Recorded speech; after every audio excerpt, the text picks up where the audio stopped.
संचालक मंडळावर विश्वास होता म्हणून 90 कोटींच्या वर ठेवी वाढल्या. एकनाथ पाटील. यशवंत बँकेच्या पंचवार्षिक निवडणुकीसाठी येत्या 24 डिसेंबर रोजी मतदान होणार असून या बँकेच्या निवडणुकीसाठी दुरंगी लढत सुरू आहे. कोपारडे येथे झालेल्या संस्थापक सत्तारूढ यशवंत पॅनेलच्या जाहीर प्रचार सभेत चेअरमन व पॅनेलचे उमेदवार एकनाथ पाटील यांनी विरोधी आघाडीच्या प्रचारातील मुद्द्यांना सडेतोड उत्तर देत त्यांचा चांगलाच समाचार घेतला. विरोधकांच्या हातात बँकेची सत्ता गेली तर बँकेचे भवितव्य अंधकारमय असल्याचे सांगत चेअरमन एकनाथ पाटील म्हणाले, आमच्या 6 वर्षाच्या काळात 2 वर्षे कोरोनाची गेली, 1 वर्ष महापुराचं गेलं. असं असताना सुद्धा ठेवीचा ओघ त्या बँकेमध्ये थांबला नाही. का? कारण त्या संचालक मंडळावर लोकांचा विश्वास होता. ठेवी कुणाकडे ठेवतात माणसं? आजकाल 1 रुपया कुणाला विश्वास, आपण उसना देताना विचार करतोय की बाबा हा माणूस मला परत देईल का? आणि इथं तर 90 कोटीच्या ठेवींचा प्रश्न आहे. माणसं कुणाकडे ठेवी ठेवतात? ज्यांचा आमच्यावर विश्वास आहे, त्यांचा आमचा विश्वास होता म्हणून लोकांनी आम्हाला 90 कोटीने ठेवीची वाढ दिली.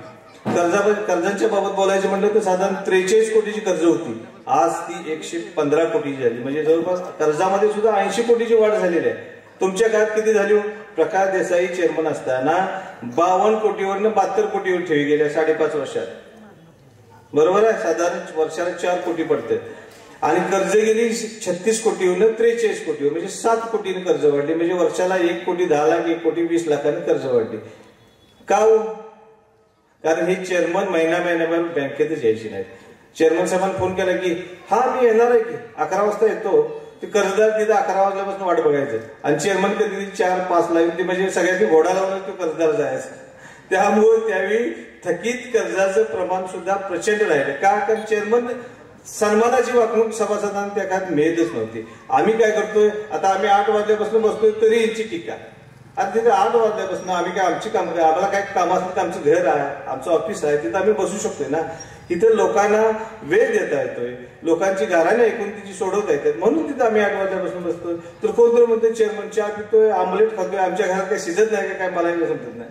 म्हणजे असं काहीतरी चुकीच्या टीका करायच्या. ताळेबंद त्यातलं एक तरी बोलाय का सांगा? त्यांना ताळेबंद काही कळतच नाही. परवा कोणतरी म्हटला, मला वाटतं लोकमतला 67 लाखाचं डिझेल वापरलं चेअरमनने. मी प्रकाशकडे 7 वर्षाचे अहवाल दिले, ते 12 लाखापेक्षा सुद्धा कमी. म्हणजे असं काय ते उलट सुलट बोलायचं आणि लोकांशी दिशाभूल करण्याचा प्रयत्न त्यांचा चालू आहे.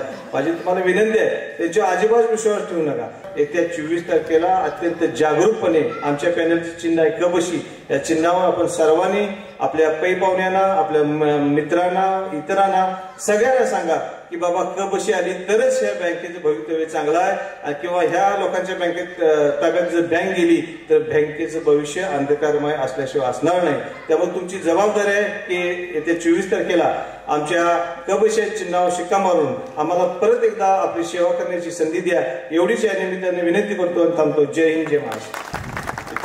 यावेळी प्राध्यापक वसंत पाटील, हिंदूराव तोडकर, पल्लवी पाटील यांनी आपल्या मनोगतात बँकेच्या प्रगतीचा आढावा सांगण्याबरोबरच विरोधकांनी केलेल्या टीकेला उत्तर दिले. या प्रचार सभेला पॅनेलचे सर्व उमेदवार, विविध संस्थेचे पदाधिकारी तसेच सभासद मोठ्या संख्येने उपस्थित होते.